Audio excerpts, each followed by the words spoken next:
Welcome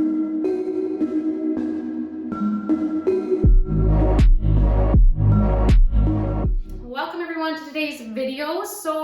My daughter is coming home and I'm super excited, and I had no intentions of creating another video for this week. However, I do have a huge lesson that I have pulled out of my entire experience of my daughter not living with me anymore. So, backstory, my oldest daughter is 12 years old and her father and I have been separated since she was 9 months old. Some people just don't work out. We were really young. I got pregnant, I think 2 months into our relationship. Like, it was just, it is what it is. So anyways, my daughter has lived with me full time, and then when her dad's home from work, she goes and spends time with him, and we've always been pretty good for the last mostly like 5-6 years. We've been really good about just letting her choose where she wants to go. So it's worked out really great. Her dad moved down to where I live so that he could be close to her, and it's been working really well. So a couple of years ago, she started having bullying issues at school. And at first it wasn't anything too big. It was just, especially because when they were younger, it was more just like, petty little things like making fun of her teeth and then, that kid's teeth were crooked too, like just stupid little things. And then it started to kind of escalate. It never got to a violent aspect, thankfully. I'm very grateful for that. But it did get this year with the pandemic hitting and kids being out of school. When it first happened, she was dealing with some bullying issues right before the pandemic hit. And then after the pandemic hit, these kids still went out of their way to attack her on social media. And not that she's friends with any of them on her social media. She only has Snapchat. But there is an app called YOLO. So for any parents watching this, there is an app called YOLO that connects to your Snapchat account, where you can post a question and people can answer it anonymously. One of Sydney's friends, she messaged my daughter and said, like, hey, log into my account and check this person's Snapchat. And she screenshotted those and sent them to me. And it was just horrible. So the things that they were saying about her, things like she doesn't deserve to be happy, that she's so ugly, that they should call her Squidney. Backstory on that, we have called her Squid or Squidney since she was a baby. It is a very loving name that we've had for her, and thankfully these kids did not ruin that for us, because she knows that we mean it out of love. We're not saying it out of hatefulness. So anyways, that happened. It really destroyed her self-confidence. She cried, and it really, really broke my heart.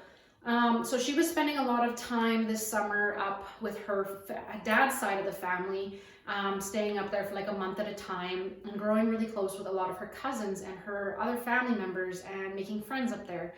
And she had come home the end of July, and I could tell that she was beating around the bush about something. And because my intuition has always been very strong, and especially since I've started really working on strengthening it, I knew exactly what she wanted. So I opened up to her and brought up that, asking if she wanted to move up and be with her dad's side of the family. So you could see it in her face as soon as I said it, that's exactly, like, she knew that's exactly what she wanted, and she was like super excited, but she was also sad because she knew it would probably make me very sad, and it did. It made me very sad. I cried a lot of tears. We talked with her dad about it, and at first her dad and his girlfriend who is my daughter's stepmom, they're both, she loves my daughter just as much as I do, and I'm very thankful for her. But they both were a little worried because they didn't want Sydney running away from her problems, as well as Sydney has a little sister here. So they were worried about how that would affect the two of them. But going back on my own story, I had a lot of bullying issues when I was growing up with certain people that were very mean to me. Again, it was never physical, but it was just very mental and emotional. And I switched schools. Now, I switched schools to a school where I knew nobody, and I never felt good. Actually, my self-confidence and everything seemed to get worse when I went to this school. So knowing that, I didn't want to just switch schools on her, because then she would have no one and she'd be having to start over again. And kids at 12 years old, you are either accepted or you're not.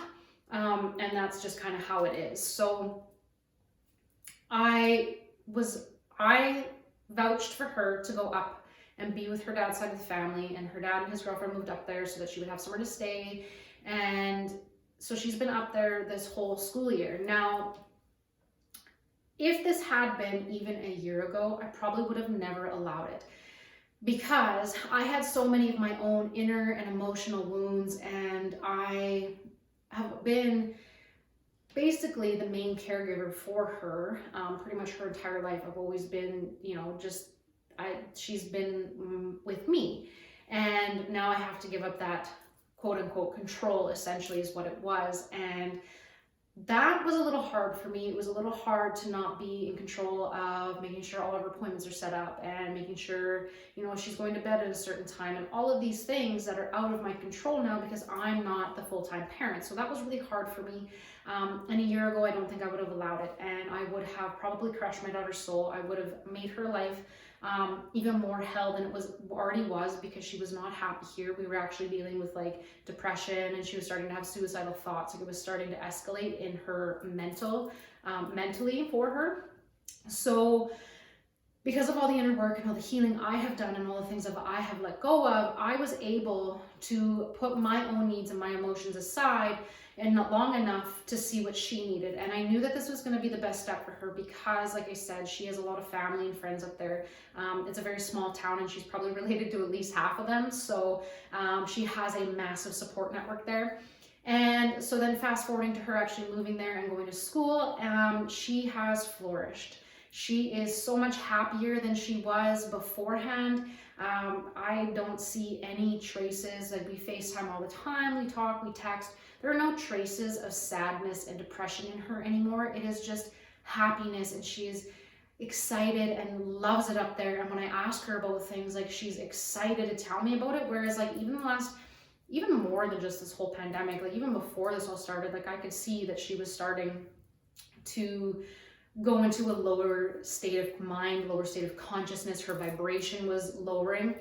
And so just seeing that in her really shows me that I made the right choice, and that I did what was best for her, because she has a support system. She doesn't get bullied there. She said out of the entire school, there's like 2 kids that don't like her, and she doesn't like them.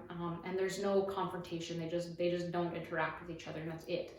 So huge, massive difference from when she was going to school here, and I'm very grateful for that. So she's actually coming home this weekend, because there is no school now until the New Year. Or there's school, but at home learning. So she gets to come home. She's gonna be home for a whole month instead of the week and a half that we had originally planned at Christmas time. So I'm really excited.